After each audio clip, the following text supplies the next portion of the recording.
toujours vivre le bien tu fils bilile le kamalo bana ebele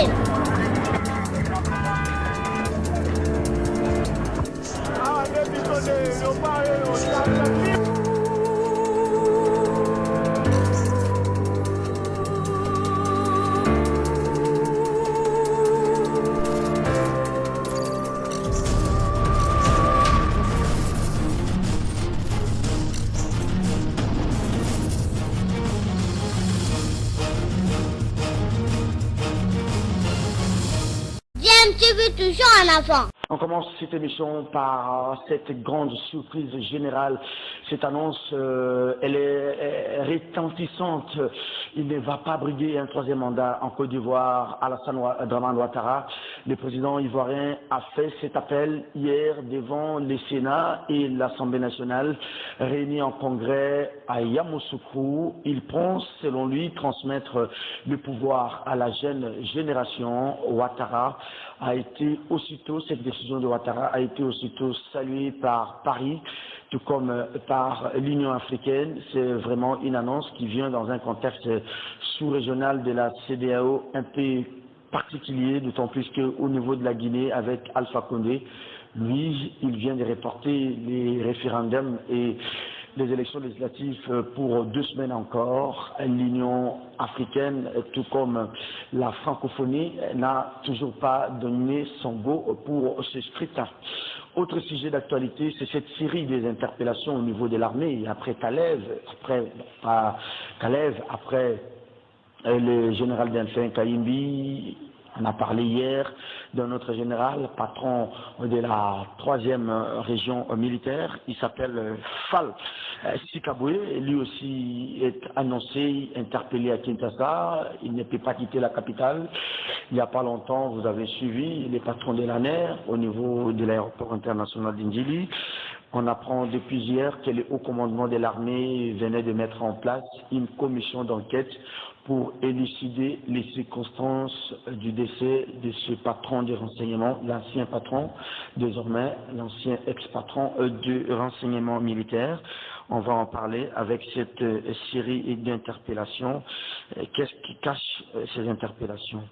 Ces jeux de ping-pong, ça enflamme les réseaux sociaux et les médias, avec cette affaire d'interpellation du patron des chantiers, des entrepreneurs qui ont été recrutés pour les travaux du 101er jour du président de la République. Ils ont été visités par le vice-ministre de la Justice. La question fait débat. Les uns approuvent, d'autres les désapprouvent. Est-ce que c'est normal qu'un vice-ministre de la Justice soit mandaté lors d'un conseil des ministres d'aller rendre de présumés détourneurs ou des gens sur qui pèsent des présomptions de détournement des fonds publics? On va tenter d'en savoir davantage. Moukébaï est toujours en prison et quand un procureur général, après la cour d'appel de la Gombe, ment, il s'appelle Moukonkole, il dit que Moukébaï devrait rester en prison, d'autant plus qu'il a une deuxième affaire qui l'oppose, je crois, à Daniel Mwanateba. Mais déjà, vous le savez, la Cour constitutionnelle avait pris son arrêt pour déclarer anticonstitutionnelle la décision du bureau de l'Assemblée provinciale levant les immunités de Moukébaï Nkosso. On va en parler au début de cette émission avec Jonathan Mbele. Il est l'un des conseils de M. Moukébaï Nkosso, ce député provincial élu de Lingouala, ici dans la ville de Kinshasa. Jonathan Mbele, bonjour et bienvenue à vous. Bonjour Serge, et bonjour à mon vieux que je vois ici. Je suis ravi d'être là pour éclairer l'opinion quant à l'évolution et à la suite du dossier de l'honorable. Est-ce que vous avez suivi la dernière sortie médiatique du procureur Mbele? Voilà, c'est avec beaucoup de regrets et tristesse que nous avons appris les affirmations faites par ces derniers allant dans le sens de faire comprendre à l'opinion que l'honorable Moukébaï avait un autre dossier en cours, pour ne pas dire pendant, devant la Cour de cassation. Et cela nous a surpris parce que la seule fois où nous étions devant la Cour de cassation, c'était en date du 24 janvier de l'année en cours, pour prendre connaissance de l'arrêt qui, dirait, nous profite, parce que nous avons saisi cette cour il y a maintenant plus de 2 mois, en appel contre l'ADD de la Cour d'appel, et que la Cour nous a suivis. Nous avons même l'arrêt avec nous ici, nous allons le lire un moment, mais nous dire aujourd'hui que nous avons une autre affaire pendant, c'est surprenant et c'est étonnant. C'est la seule affaire que nous connaissons, c'est depuis le 24 que nous avons un arrêt qui nous profite. Est-ce qu'on peut rapidement faire un petit récapitulatif? Est-ce que vous êtes allé d'abord à la cour d'appel, non pas à la cour d'appel, vous êtes allé à la cour d'appel, et la cour d'appel avait pris un jugement avant dire droit, et vous êtes allé en appel de ces jugements. Oui, déjà il faut rappeler, c'était en date du 4 novembre.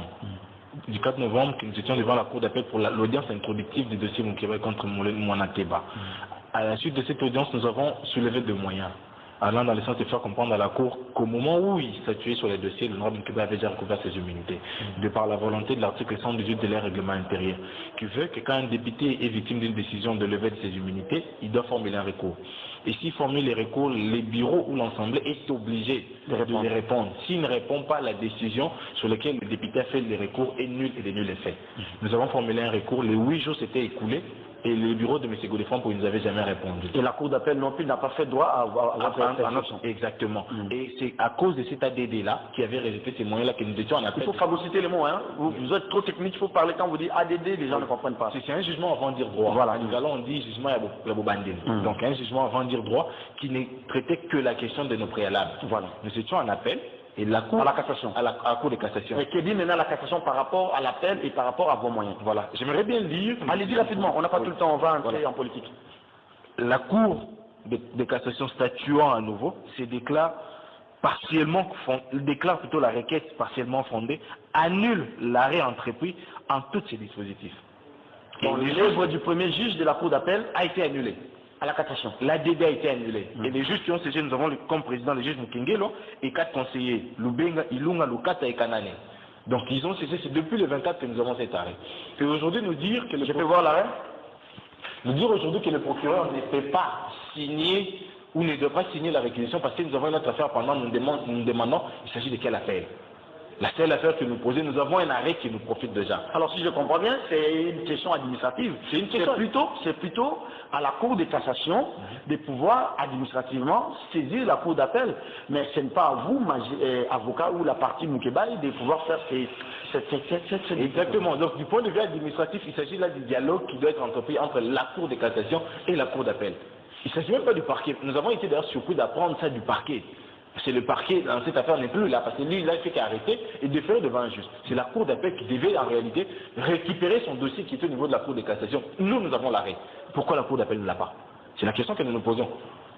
Les dossiers qui se trouveraient aujourd'hui à la Cour de cassation venaient d'où? De la Cour d'appel. Ah oui. En réalité, il faut dire qu'il s'agit là d'une petite complicité de l'administration pour traîner les choses. Déjà, il faut rappeler. La Cour d'appel, sachant qu'il avait des dossiers contre Moukebaï, pourquoi on n'a fixé qu'un seul? C'est ça la question. Alors qu'il y en avait deux. On fixe un pour nous faire perdre un temps, pour que nous puissions revenir encore et avoir ce deuxième passé. C'est vraiment triste. Nous voulons vraiment éclairer l'opinion sur ce point-là. Il n'y a jamais eu, il n'y a pas un autre dossier pendant devant la Cour de cassation. Là, je mets quiconque en défi, qui soit-il, à ce jour, l'honorable Moukebaï n'a pas un dossier devant la Cour de cassation. Le seul dossier qui était là est déjà épuisé depuis le 24 janvier de l'année 2020. Où la Cour nous a donné raison en déclarant notre requête fondée. Très bien, maître. Alors, il faudrait prendre maintenant la démarche, comme elle a été faite avec l'affaire Molino Sakombi, et pour ça, il faut combien de temps encore? En tout cas, déjà, ils ne nous ont pas facilité la tâche en refusant de fixer les dossiers Monanteba. Déjà là, nous sommes soumis à leur caprice, attendre maintenant quand est-ce qu'ils vont fixer l'affaire Monanteba pour que nous venions faire notre travail, pour que nous venions dire les droits. C'est fait ça. Donc là, nous attendons. S'ils vont le faire dans 2 jours, ça va nous profiter. S'ils vont le faire dans 3 jours. Déjà, il faut rappeler que les audiences en forêt n'est pas que les vendredis.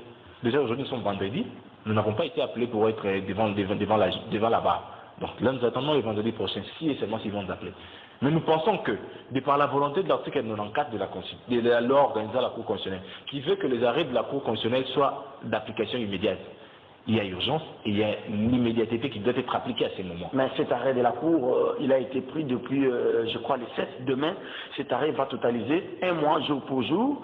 Et vous avez cet arrêt qui a été notifié au président de la République, au président du Sénat, à la présidente de l'Assemblée nationale, au gouverneur de la ville, au Premier ministre. Et je dirais même, cet arrêt est aujourd'hui publié au journal officiel. Et cet arrêt, si j'ai bonne mémoire, ferait même l'objet des études scientifiques, mais la personne qui bénéficie de l'arrêt 1 mois après est toujours en prison. Voilà, c'est triste d'aborder cette question parce que ça dérange. Aujourd'hui, je vous confirme, il y a 2 éminents professeurs, pour ne pas citer leur nom ici, qui écrivent déjà sur la question de l'honorable Moukebaï. Cet arrêt-là, hier, il y a mes étudiants, parce que je suis assistant à l'UNIKI, qui se sont procurés cet arrêt au niveau du journal officiel. L'arrêt est même publié. Et ici, il faut aller plus loin. C'est cette Cour constitutionnelle qui donne le pouvoir au chef de l'État. Qui investit le président de la République. Et cette Cour prend un arrêt, et demain, vous l'avez dit, ça prendra un mois. Cet arrêt n'est pas appliqué. Que devons-nous dire de notre appareil judiciaire? Que devons-nous dire de notre pays? Que devons-nous dire de cet état de droit qu'on veut réellement imprimer? Merci beaucoup. Allez, maître, on va vous libérer rapidement. C'était juste pour que vous puissiez éclairer la lanterne des téléspectateurs, des kiosques, des auditeurs de Radio Liberté Kinshasa. Parce que nous, parfois, nous abordons des questions, pas avec beaucoup d'éléments. Mais vous êtes conseil de M. Moukébaye. Merci beaucoup. Allez, on va remettre les documents et prendre notre dada de chaque jour avec Joachim Diana Dikoupa sur ce plateau de kiosques pour débattre avec nous des grands sujets d'actualité, des sujets sont d'ordre politique, sécuritaire, je dirais même militaire. Alors, rapidement, Diana, bonjour. Bonjour. Bienvenue à vous. Hein. Avec vous, on va revenir sur cette annonce, je dirais, retentissante, mais qui fait l'affaire d'une grande surprise aujourd'hui en Côte d'Ivoire. Alassane Dramane Ouattara, après 2 mandats passés à la tête de la Côte d'Ivoire, annonce la transmission du pouvoir à la jeunesse, la nouvelle génération. Il ne va plus se représenter aux prochaines élections d'octobre 2020. Oui, je pense que c'est une leçon pour beaucoup d'Africains et surtout pour beaucoup de Congolais. Vous savez que le président ivoirien avait entretenu un flou. Il avait même dit, en plus du fait que la constitution avait été réellement changée. Lui donnant les possibilités voilà, de se lui représenter. donnant la possibilité de se représenter. Très bien. Et on voulait quand même qu'il ne se représente pas, etc. Mais la Constitution ne lui l'interdisait pas. Alors, il a prêté le flux, dit, si les autres se représentent, moi aussi je me représenterai. C'est-à-dire la vieille garde, si elle se représente, moi aussi je me représente. On parlait du PDCI, on parlait de Laurent Gbagbo et au François. Voilà. Et quand il annonce qu'il ne va pas se représenter, le monde entier croit. Le monde entier croit, les Ivoiriens croient, on a posé la question à tous les opposants, ils sont d'accord, oui, tout ça, mais il reste président. Mais qu'est-ce qui a changé, Joachim Diana? Il a entretenu d'abord le flou, et il n'y a pas longtemps, il a même annoncé, vous l'avez dit, si Bédié est candidat, moi je serai candidat, si Gbagbo est candidat, moi je serai candidat. Qu'est-ce qui a changé dans l'entretemps? Est-ce que c'est aussi des raisons d'ordre sanitaire ou médical? Bon, c'est ce qu'on pense que de raisons d'ordre sanitaire, il y en a beaucoup qui préféreraient mourir comme président que de se retirer pour mourir à l'écart. Mais la vraie raison, c'est que on discrédit maintenant à aller jusqu'au 3e mandat. Il y a le cas d'Alpha Condé qui est à côté, et je suis en train de dire aux gens qu'Alpha Condé aussi ne se représentera pas. Même s'il change la position, tout ça, les gens se frustrent. Et quand il va dire qu'il ne se représente pas, ça sera un choc pour cette opposition qui, jusque-là, n'a comme combat que la personne de Alpha Condé. Le 3e mandat, la personne de... Et il va y avoir des élections législatives auxquelles l'opposition ne va pas aller. Il y aura un parlement qui va en sortir. Ah oui. Et quand, dans quelques mois, Alpha Condé va dire je ne me représente pas, mais le président qui sera élu, qui qu'il soit, il aura une majorité acquise à Alpha Condé, et ainsi de suite. Donc ce sont des erreurs parfois qui sont commises en Afrique. Mais c'est que je voulais terminer par là pour dire que chez nous, parce qu'il faut toujours faire des comparaisons, je dis que chez nous, Joseph Kabila n'avait jamais dit qu'il se représenterait. Toutes les occasions, depuis... Du moins publiquement, non. Mais il avait... Mais des faits et gestes, dans les médias, comme si dans les médias, dans tous les médias, les tout premiers médias, c'est Jeune Afrique. Il a déclaré, il a dit encore dans une interview, les journalistes lui ont même posé la question, mais qu'est-ce que vous ferez? Quand il avait dit qu'il y a une vie après la présidence, voilà, dans Jeune Afrique. On lui a posé la question, qu'est-ce que vous deviendrez? Il avait même ironisé, je deviendrai journaliste et je vais m'installer à Kisangani. Il n'a jamais dit, quand il dit mon sort est réglé par la Constitution, personne ne croyait. Parce que y croire, c'est aller chercher d'autres arguments Joachim Diana, quand il dit par exemple il faut transmettre les pouvoirs à la jeune génération, mais quand nous voyons déjà, ça risque d'être des élections blackoutées avec comment ils s'appellent les jeunes anciens présidents de l'Assemblée nationale, oui. Sur qui pèse aujourd'hui Guillaume Soro, qui est d'office en exil. Laurent Gbagbo, son sort n'est pas encore vraiment très clair, mais Bédié à peine 6 ans, 79 ans, excusez-moi. Est-ce que c'est pas que déjà Ouattara prépare les lits de son actuel Premier ministre, M. Koulibaly? Et c'est là où Ouattara joue un jeu dangereux. Je suis étonné que les gens ne voient pas ça et applaudissent. Quand il dit la jeune génération, mais Soro c'est de la jeune génération, voilà. Non, il était tardé. Mais il ne suffit pas que lui décrète qui doit être de la jeune génération, qui doit être de la jeune génération, ou bien qui doit se représenter ou pas. Voilà. Lui, il règle son sort dans son parti politique, je ne me représente pas. Les autres partis politiques vont aussi se choisir leur candidat. Ce n'est pas à lui. Là, par exemple, il a écrit à la CPI pour qu'on ne libère pas Soro. Et officiellement, il a envoyé ses avocats pour défendre que Gbagbo reste là-bas, qu'il ne rentre pas en Côte d'Ivoire. Et il a trouvé un procès pour éviter que Soro soit candidat. Et puis après, maintenant, le terrain est libre et il dit, je me dégage. Et je pense que ce jeu-là est aussi dangereux. Il ne va pas favoriser la paix en Côte d'Ivoire. Merci beaucoup, Joachim Diana. Allez, Fidèle Moussangou, on va aller en Côte d'Ivoire, à Yamoussoukro. C'était l'annonce d'hier, hein, ça a bougé le monde. Paris a salué cette annonce de Alassane Ouattara. Ce qui est vrai, c'est que aujourd'hui, Ouattara prépare les lits de Amadou Gon Coulibaly, l'actuel Premier ministre, même si aujourd'hui, comme Guillaume Soro, un peu en exil. Hein. D'abord, bonjour et bienvenue à vous. Hein.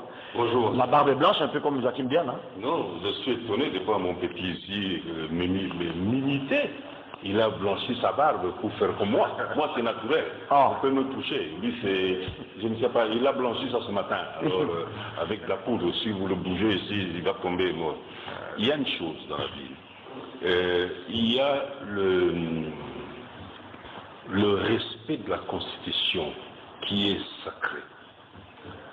Ça nous a coûté cher à l'indépendance, entre Lumumba et Kasavu. Oui. Vous voyez, et nous avons perdu Lumumba, qui est devenu heureusement un héros national. Kabila, lui, il avait émis certaines... non, et il voulait se représenter. Mais la rue a parlé. Nous avons parlé, nous avons marché ici. Nous avons bloqué la ville pendant 3 jours. Et grâce à Kengo, il a reculé. Sinon, le sang les coulait ici. Vous voyez, il faut rendre hommage à mon ami Léon Kengo, qui a joué un rôle de sage à ce moment-là. Kabila est resté dans son coin. Maintenant, le problème est celui-ci. En Côte d'Ivoire, Ouattara voulait bien se représenter. Et nous étions étonnés de voir quelqu'un qui s'est battu des années durant. Mais ça a coulé aussi, en 2011 avec... Non seulement il s'arrange pour bloquer Guillaume Soro avec un faux procès.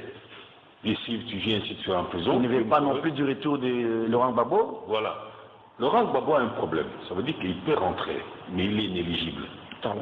Donc il est inéligible, il faut attendre. Il aura le même sort que mon jeune neveu Jean-Pierre Bemba.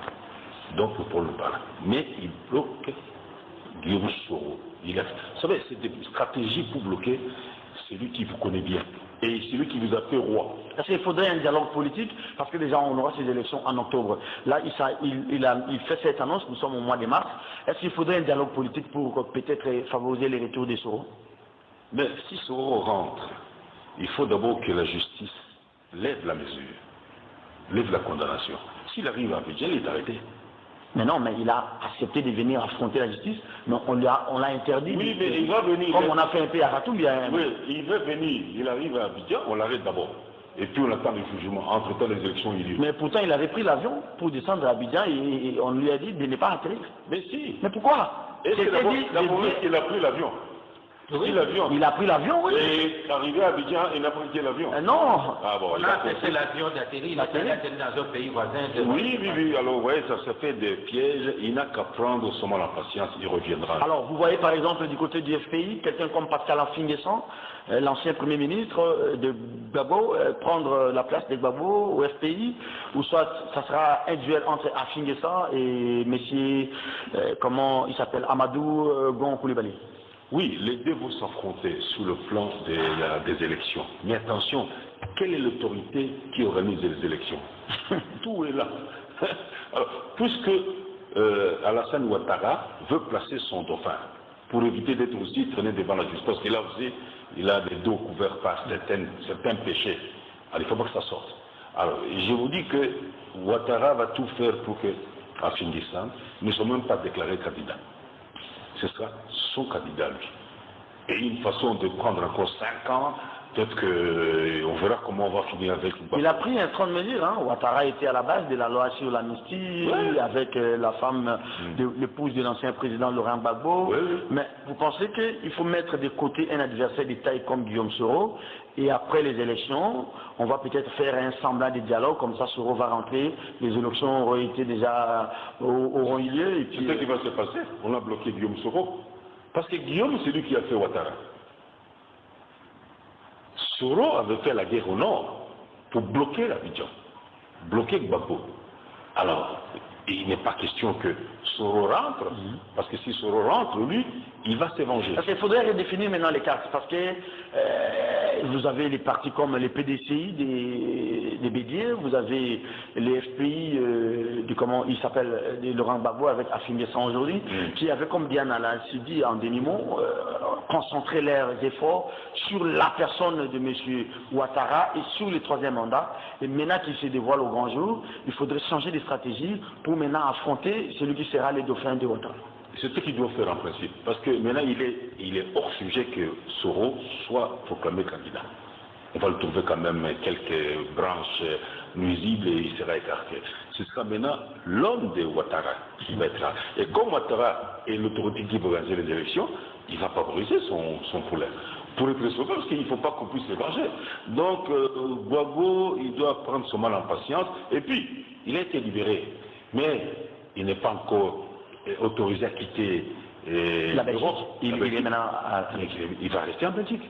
Et pendant combien de temps, on ne sait pas. Mais il jouera un rôle très important, hein, même avec les appels pour voter tel ou... Oh, vous savez, c'est le terrain qui décide. Hein. Vous savez, les élections en Afrique, il faut faire attention avec le terrain. Très bien. C'est le terrain qui décide.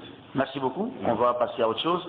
Je pensais vraiment que nous puissions creuser dans cette affaire parce que le contexte de la sous-région avec Alpha Condé, mais aussi les contextes au niveau international, hein, les gens ne veulent plus du troisième mandat. Alors, c'est Mena Ouattara qui décide qui est de la jeune génération et qui ne l'est pas, Joachim Diana. Donc, si vous n'êtes pas de son côté, il dit que non, vous n'êtes pas de la jeune génération. Voilà, c'est ce que j'ai dit. Vous savez, si Gbagbo est encore en Belgique, ce n'est pas parce qu'il y a un procès quelque part qu'il l'aurait condamné, non, mais c'est parce que le procureur oui, a interjeté appel. Et lorsqu'on doit statuer sur cet appel, Ouattara envoie des avocats là-bas pour aller soutenir. Et au même moment, on ouvre encore un dossier chez lui. Et on le condamne à 20 ans en Côte d'Ivoire. De la même façon, on ouvre un autre dossier pour Blé-Goudé, Charles Blé-Goudé, pour les empêcher. Donc, est-ce que ces élections, elles seront inclusives, transparentes, démocratiques et égales à tous? Mais puisque les Occidentaux vont les soutenir, vous avez Macron qui dit c'est son travail qu'il a fait dans le silence qui a amené Ouattara à prendre cette décision. Vous voyez que c'est même infantilisation des présidents africains. Donc Ouattara tel qu'il est là, une grande personne qui a été président de la République avant Macron, dans les institutions internationales, financières, il peut arriver. Donc il faut se décider que parce que le jeune homme de 40 ans, parce qu'il est président de France, c'est lui qui a mérité à travailler dans les sénats. Alors, je voulais dire une chose hein, pour terminer ce dossier, que Kengo n'a rien fait. Moi qui vous parle, parce que au Congo ici, pour qu'un président se représente, il doit d'abord changer la constitution. Toutes les tentatives de changement de constitution, Kabila s'y était opposé. Moi, j'ai encore un billet, si j'étais encore, j'avais amené un billet. On devrait aller à Kindu pour commencer la collecte des signatures pour demander la révision constitutionnelle. Il a dit niet. Ah bon? Un de fils, mais je vous dis vrai, un fils d'un des dignitaires, collaborateur de Mosée, est arrivé. Ce jour-là, j'ai passé par hasard devant le bureau de l'ambassadeur Mogalou. J'ai vu des voitures de 2 journalistes. Je ne sais pas, non, ils les diront eux-mêmes. Gens que je les trouve, il y a beaucoup de gens et tout ça, le problème c'était quoi? Mais lorsqu'on proposera les propositions qui ont été faites avec des grandes personnalités françaises, américaines, les évangélistes, Kabila a dit niet. Et puis chez nous, en Côte d'Ivoire, il y a une certaine culture politique. Mais chez nous, vous vous rendez compte que même avant la désignation du dauphin, à 14h, on clôturait, il y a des gens qui disaient que Kabila pourrait se représenter, même sans avoir modifié la politique. Très bien, on va suivre la situation en Côte d'Ivoire avec cette annonce du président Alassane Dramane Ouattara. Alors, on va revenir au pays et pour prendre un autre sujet. Je crois c'est cette question du jeu de ping-pong. Je commence par vous, Joachim Diana, des 100 jours, ces travaux qui, aujourd'hui, on dit que c'est les gouvernements qui envoient les vice-ministres à la justice. Et après, on vous dit que le vice-ministre a été désavoué par son titulaire, Tundaya Kassenda. Et on se pose finalement la question, pourquoi Blattner est en prison, en détention préventive, pourquoi Sakrini, le DG Herman de l'OVD, tout comme les patrons de l'entreprise Sanevo, ils ont passé presque une semaine en prison. Est-ce qu'il y a d'autres éléments nouveaux dans cette affaire? Bon, je pense qu'il n'y a que des étonnements autour de tout ça. Le premier étonnement, c'est que les 2 entreprises-là sont arrêtées, le responsable de ces entreprises-là, qui sont responsables, ils ont été arrêtés, mais pendant qu'ils sont en prison, l'enquête est en train d'être menée, on les a encore financés. Sur les 3 millions qui ont été révoqués, on leur a donné l'argent alors qu'ils sont en prison. Est-ce qu'on ne devrait pas attendre jusqu'à ce qu'ils terminent leurs problèmes pour qu'on puisse libérer les fonds, leur donner les fonds pour continuer?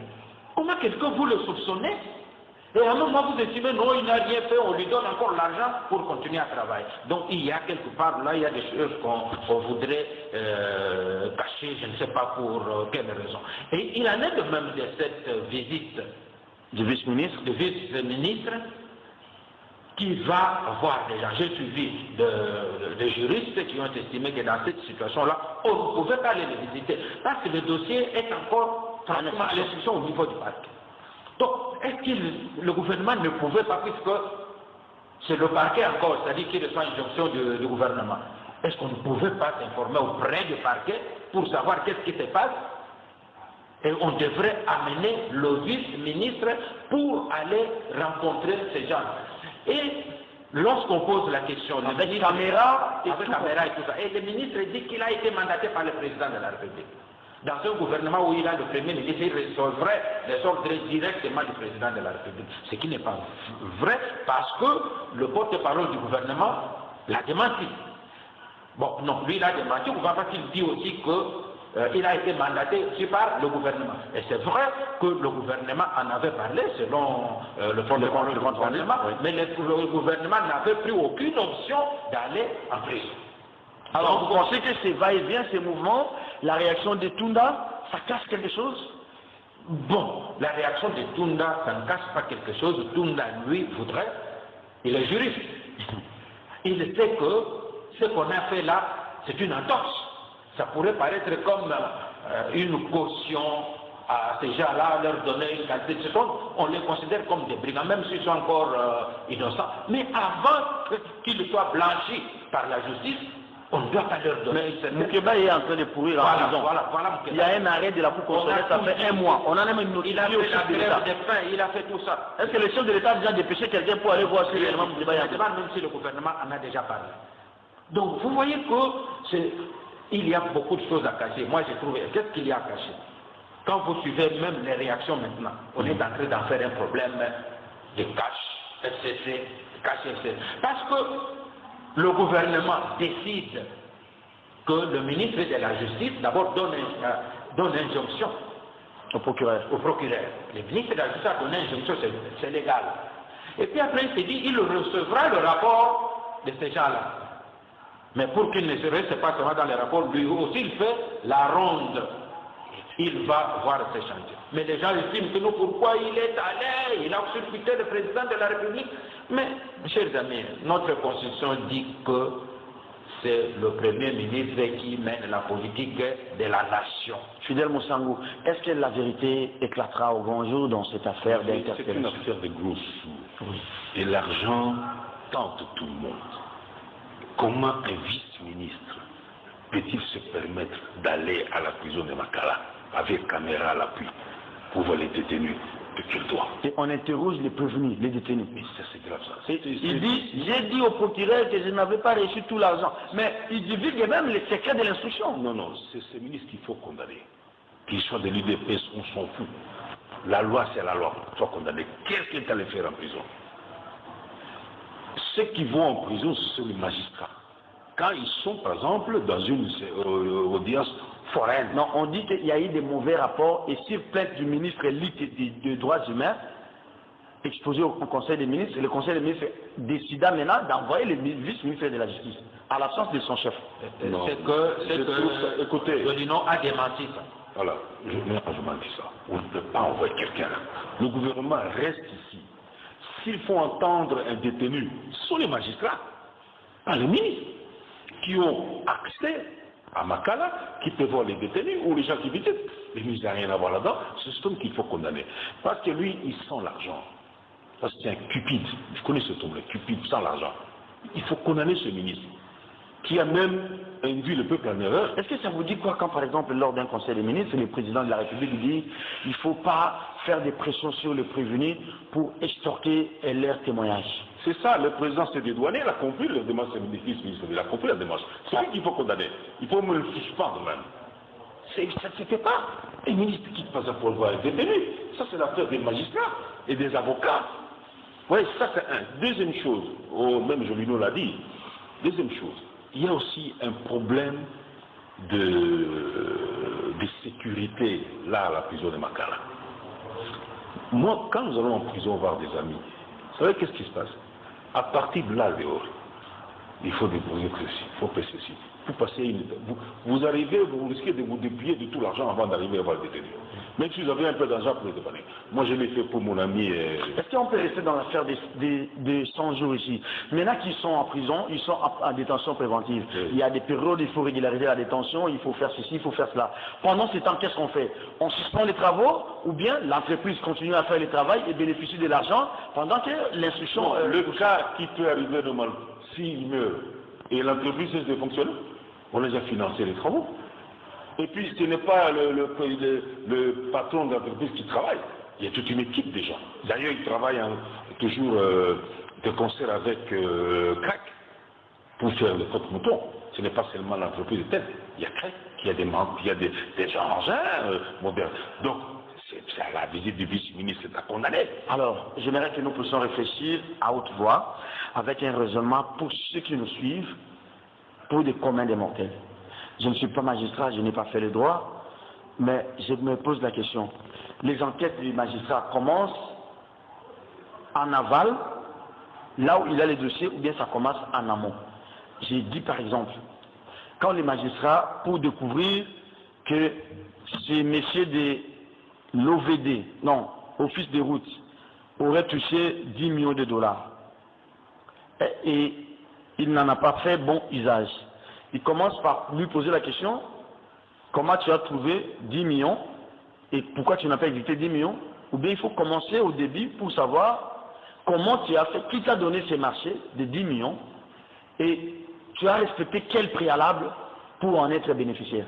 Là, on ne voit pas, il faut commencer... Non, de toute manière, le parquet, c'est ça, le parquet qui est vraiment le protecteur des bonnes mœurs et du droit. c'est le parquet. Le parquet s'informe. Nous sommes dans une instruction préjuridictionnelle. Mais le parquet ne voit pas la procédure qui a amené à ce que ces entreprises gagnent les marchés. Préjuridictionnelle, le parquet s'informe, fait des recherches. Merci beaucoup. Joachim Diana, le parquet n'a pas à savoir, à chercher, à connaître comment ces gens-là ont bénéficié de ces marchés. Oui, est-ce que c'est en respect du texte? Nous avons d'abord il y a eu la clameur publique. Oui. Tout ce qu'il y a eu comme problème à Kinshasa, ainsi de suite. Il y a la clameur publique. Et il y a la goutte d'eau versée par le directeur du cabinet du président de la République qui fait déborder le vase. Cette goutte, c'est quoi? C'est de dire, quand nous étions seuls, les travaux marchaient, et depuis que le gouvernement est mis en place, tout est bloqué, les entreprises sont asphyxiées financièrement. Et le bouc émissaire, c'est qui? C'est le ministre des Finances, c'est lui qui bloque le travail. Le ministre est passé par le même moyen, sur la même chaîne, pour dire que non, quand moi je suis arrivé, j'ai trouvé que les entreprises ne pouvaient pas être asphyxiées parce qu'ils avaient déjà reçu 70% du financement. Mais les travaux qu'ils ont faits sont en dessous même de 50%. Et alors maintenant ça ouvre et lui DPS descend sur le terrain, lui DPS trouve même que les travaux sont à 30%. Et tout le monde descend sur le terrain. Maillot lui-même. Oui, les gens descendent sur le terrain, constatent qu'il y a un véritable scandale. Mais lorsque le Premier ministre réunit ces gens autour, les choses sont claires. Mais dans le compte rendu, on cherche de débrouiller. Que dit M. Maillot? Il dit que le budget c'était de 46 millions, il reste à payer 13 millions. C'est qu'on avait déjà dépensé combien? Combien? Donc 46 moins 13. 46 moins 13. C'est 33 millions. Voilà. Et c'est 33 et 13, c'est moitié-moitié. Parce qu'il dira qu'il y a eu 50-50. Donc, financement 50, travaux aussi 50. Non, il était tout simplement dépassé peut-être. Oui.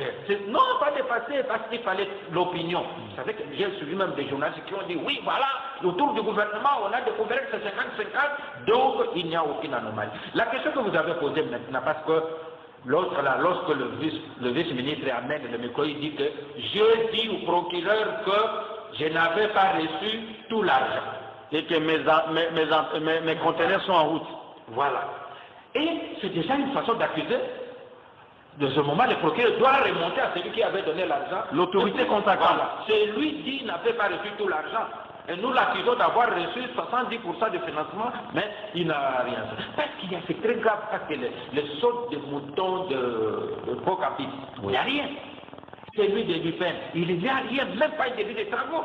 Même pas clôturer l'endroit comme on a clôturé ailleurs. Merci beaucoup, Joachim Diana. Mais je pense que c'est vraiment une première affaire qui vient éclabousser le cabinet du président de la République. Hein.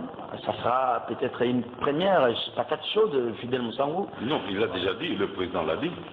Le président l'a dit qu'il est passé, il a visité, il a dit ouvertement qu'il y a quand même quelque chose qui ne marche pas. Alors, il appartient au président de la République, il ne va pas descendre trop bas. Très bien. Et lui, il est sur le Premier ministre, il laisse les institutions travailler. Et le paquet s'est saisi du problème.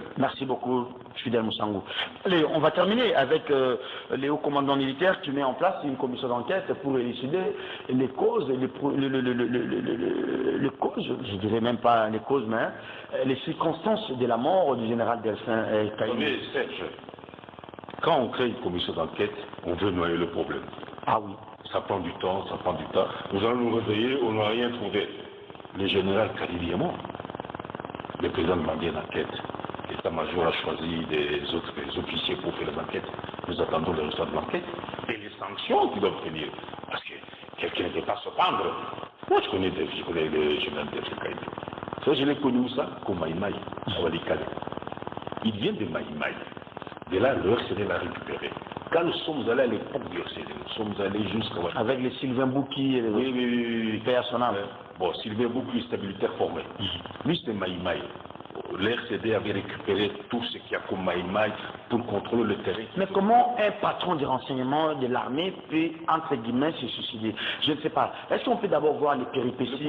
Il a été interpellé, ça s'est dit dans les réseaux sociaux, je ne le confirme pas, qu'il mettrait à l'écoute le président de la République, son directeur de cabinet, un peu comme on a dit des Caleb, qu'il fouillait dans tous les voyages du président de la République. Non, on est allé trop loin. il va finir quand le président voyage. Il voyage avec son service. Et qui va le suivre? Il va monter dans l'avion, le président? Ou bien il prend notre avion, il précède le président va, et puis il va opérer comment? Moi j'étais à Bounia, et le président nous a trouvé à Bounia là-bas. Mais le jour que le président est arrivé, eh bien, les services étaient partout. Parce qu'on devait aller avec le président jusqu'à Djougou, là où son père avait été emprisonné, et nous sommes arrivés chez la femme qui avait hébergé Titi. Il avait dit, voici là avec votre père. Et puis, il a dit à son père, ah, Nathalie Bavaya qui est proche d'elle. Donc, le problème est celui-ci, quand le président se déplace, il n'y a pas un margoulin qui s'accorde à l'avion, vous arrivez là-bas sans le président. Les services se foutent de vous. Donc, on est allé trop loin. Fidèle, vous êtes un analyste. Oui. Comment vous mettez sur la balance ces différentes séries d'interpellations, que ce soit des membres des services de sécurité, des membres des services de renseignement militaires et civils, mais aussi de certains membres de l'ancienne famille présidentielle? C'est tout à fait normal. C'est le cours normal de l'histoire et de l'avancée des choses. L'histoire avance. Chaque fois qu'il y a doute quelque part, les services doivent se poser la question pour élucider et faire un rapport. On doit parler. Tout problème. Vous voyez, vous apprendrez par exemple que un mécanicien d'avion qui était à l'aéroport est mort. Alors, comment il est mort? Parce qu'il y a parfois l'avion du président. Mais attendez, maintenant, les chefs de l'État demandent des enquêtes pour Delphin Kayimbi. Lui-même, plus de 3 mois après le crash de son appareil, là, les enquêtes sont à quel niveau? On n'a pas encore donné les rapports. Il faut combien de temps? On attend les rapports. On a déjà découvert la boîte noire. Oui, la boîte noire, il n'y a pas tout. Il n'y a Le pas député qui a même... il n'y a pas que la boîte noire. L'équipe, jusque-là, il n'y a pas que la boîte noire. Oui. Il y a les habitants du coin qu'on doit entendre méthodiquement. Et là, je donne raison à Mende, parce que c'est du côté de Mende là. Il faut les entendre méthodiquement pour ne pas être induit en erreur. Et les être conduitants, parce qu'il y a une mort d'homme et il y a un avion qui s'est écrasé. Alors c'est ça. Deuxième élément, entre-temps, il y a la foule, la femme, qui parle, et on doit tenir compte de cela. Donc ça prend du temps. Ça même prend une année. Jusqu'au jour où on va découvrir la vérité, et maintenant là on doit sanctionner. Jacques Ndiana, vous avez la parole. Mais est-ce que vous êtes d'accord ou pas d'accord avec les réactions du côté FCC, avec des gens comme Kabang Numbi, l'ancien ministre de la Santé, qui dit nous allons peut-être venger, ou bien il dit il faut élucider les causes de cette mort. C'est comme si le général Delphin appartenait à une famille politique. Écoutez, un militaire qui appartient à une famille politique, c'est plus un militaire. Je vous dis que Delphin Kayimbi, moi je l'ai connu au RCD, il était Maïma Yawarikale, il vient de là. Ok, écoutez, je donne l'information parce que j'ai un film. Et quand nous sommes allés là-bas, nous l'avons connu là-bas, et le RCD l'avait récupéré. Il a évolué au niveau du RCD. C'est ça le problème. Ça, vous l'avez dit. Oui, alors, contrairement à Nani, l'autre qui est mort là, il était bien formé, qu'on a aussi peut-être éliminé. Nani, vous voulez de le citer là-bas. Lui, il était formé. On l'a éliminé. Sylvain Bouki. Très bien. Troisième région militaire, le général Fall Sikabwe est à Kinshasa. Il y a des présomptions de détournement des soldes des militaires qui pèsent sur lui. Vous avez Kalev qui a été ici intercepté. Des enquêtes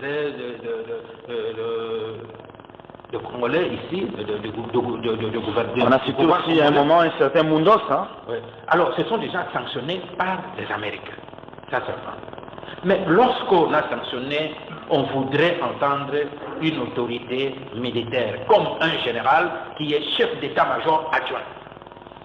Même nous, ici, dans notre corporation, nous savons commis une erreur, on veut l'entendre, nous avons un tribunal de paix. À juge. Avant d'aller ailleurs, par contre, mais de quel droit un officier général, chef d'état-major adjoint, on veut l'entendre par des civils, la fille n'a peut-être pas supporté par des gens de notre service en dehors de l'état-major. Pourquoi on ne l'a pas mis à la disposition de l'état-major pour que l'état-major l'entende? Il y a des demandes d'explication et tout ça, et puis après ça remonte. Pourquoi? Il avait un rendez-vous au niveau de la CNS? Du CNS, on veut dire les procès. Mais le problème, c'est qu'il voulait aller en Afrique du Sud se faire soigner. Ça, c'est le premier acte. De là, on l'a ramené. On a appris dans les médias gauche à droite qu'il partirait en Afrique du Sud pour aller acheter le matériel pour venir faire écouter le président de la République. Ce qui est un non-sens. le vrai service de renseignement, le conseiller spécial du chef de l'État, devrait, et c'est bon, on le suit, qu'il amène ce matériel, pendant qu'il est en train de les installer, on l'attrape. Non, tout ça, ce sont des fautes. On le fait entendre par des gens qui n'ont pas qualité de l'entendre. Est-ce que des civils, je me pose la question aujourd'hui, si quelqu'un de l'ANER aujourd'hui est soupçonné, comme c'était le cas avec Galef, pourquoi on ne l'a pas amené à l'état-major pour que l'état-major l'entende? On l'a entendu par l'ANER. C'est la même structure. Et l'autre là, on l'entend par la maison civile du chef de l'État. Est-ce que c'est vrai qu'il a été à la maison civile? Je pose la question ici. Tout le monde ici aurait crié au scandale. C'est Mougalou. Un officier, oui, c'est Mougalou qui a envoyé son squad pour aller prendre un officier militaire. Et non, d'abord, écoute, j'arrête ça. Alors, Diana, arrête. Fidèle, si vous n'êtes pas d'accord avec Diana, il faut solliciter la parole. L'émission est à la... Il a pris la parole. Attendez. Moi, je parle. Non. Fidèle, on va terminer la semaine en beauté. Je dis ceci. Le patron de la maison civile du chef de l'État, c'est quand même un évêque à la retraite. Je suis désolé, ça c'est un mensonge cru. Les mensonges de Il n'a Diana. pas été là. Il n'a pas été là. Il a été entendu par des agents de sécurité militaires mandatés par l'état-major, mon sincère. Voilà la vérité. Mbala. Parce que quand il arrive ici, il y a des discussions sur lui. Et puis, Dieu et son âme, l'homme n'a pas reçu une formation militaire. C'est un ancien Maïmaï qui est entré grâce au SRD. Comme beaucoup d'officiers que l'heure s'est ramassé à gauche à droite. Sur toilette. Alors, sans formation, j'en connais un. Il y a un Taganda, qu'est-ce qu'il a dit? À la CPI, au moment où vous allez plaider à quelque part à Kinyarwanda, vous vous rendez compte? Un officier congolais, il va plaider à Kinyarwanda. Même pas il faut pas. Les officiers qui laissent céder avaient ramassé. Est-ce qu'il a craqué? Est-ce qu'il s'est pendu? Il s'est suicidé? Donc, la question est, donc, il n'y a que les enquêtes qui peuvent nous... Vous savez, les enquêtes, mais comment quelqu'un peut se pendre? Il a peur de quoi? À Matungulu, on nous a dit qu'il s'était pendu, non? Matungulu? À Matungulu. À Matungulu, le secret était sur lui et le procès, sa femme est toujours en procès contre le régime, mais ancien. Oui, c'est ce que nous attendons que la famille de Delphin Raïm porte plainte. Oui, c'est ça, doit porter plainte contre l'État congolais. Alors, je dis c'est ça. Non, il n'est pas mort chez l'État congolais, il est mort chez lui à la maison. Non. Par contre, Matungulu était mort au quartier. Ici, à côté. Il est mort chez lui. On l'a tué. Attendez, fidèle, supposons même. Il veut aller en Afrique du Sud se faire soigner. C'est l'État congolais qui l'interdit. On l'amène. Supposons qu'il soit mort de crise cardiaque. Et s'il était peut-être soigné, il ne serait pas mort. Ah oui. On l'a ramené. C'est un de problème. Je n'ai pas dit que le chef de la maison civile s'était déplacé pour aller le prendre. Mais les militaires qui sont allés le prendre sont partis de la maison civile du chef de l'État. C'est tout qu'on dit tout le monde. Et c'est eux qui ont... Écoutez-moi, je suis désolé, j'arrête ça. Moi, je vais souvent à la maison civile, il n'y a pas un militaire là-bas. Non. Il n'y a pas un militaire là-bas. Merci Fidèle, merci à Jean-Pierre. Il n'y a pas un militaire là-bas. Je vais souvent là-bas, j'ai des relations. C'est l'État-major qui a de militaires. C'est l'État civil. Il n'y a pas de militaire là-bas. Et puis le chef de l'État n'habite pas là-bas. Merci beaucoup. Vous fouillez la vérité pourquoi? Ah, mais je vais raconter mon et ce n'est pas l'état-major qui est allé relever sa garde. Qui a relevé sa garde? Qui lui a mis d'autres gardes? Ce sont des questionnements. Ce sont des questionnements. Merci beaucoup pour aujourd'hui. Fidèle, on va se limiter. À la maison, tout ce que nous faisons, il n'y a pas de militaire. Tout ce que nous faisons, il faut que ça pousse, ça concourt à l'éclatement de la vérité. C'est des questionnements que vous posez, c'est des questionnements que Fidèle Moussa pose. Les Congolais, les Quinois aussi se posent de multiples questions. Et je pense que cette commission d'enquête ne sera pas comme celle qu'on a vécue du crash de Kinshasa Nyasuka et après il n'y a pas de conclusion. Et dire que les militaires sont apolitiques, c'est-à-dire quand ils sont apolitiques, c'est pas étiqué. Merci quand beaucoup. Il a l'heure, on ne doit pas parler de merci à Moïse Moussangana. Apolitique, ça veut dire pas étiqué. Madame, Monsieur, l'émission d'aujourd'hui est terminée. Nous avons clôturé en beauté la semaine. Je vous retrouve la semaine prochaine, ça sera le mercredi, déjà à partir du lundi. Michel sera là. Nous avons une très bonne nouvelle à vous annoncer ce matin. Les lundis, je ne sais pas. Nous avons une très bonne nouvelle à vous annoncer ce vendredi. Nous venons d'avoir une belle fille dans notre famille. La famille Jean-Médard Liboso vient d'avoir une fille et la femme, notre épouse, et la fille se portent bien. Elles sont à la clinique Ngalema. Donc la maman et sa fille se portent bien. Toutes nos félicitations à ces couples, Jean Médard, Liwosu. Au revoir et très bon début de week-end.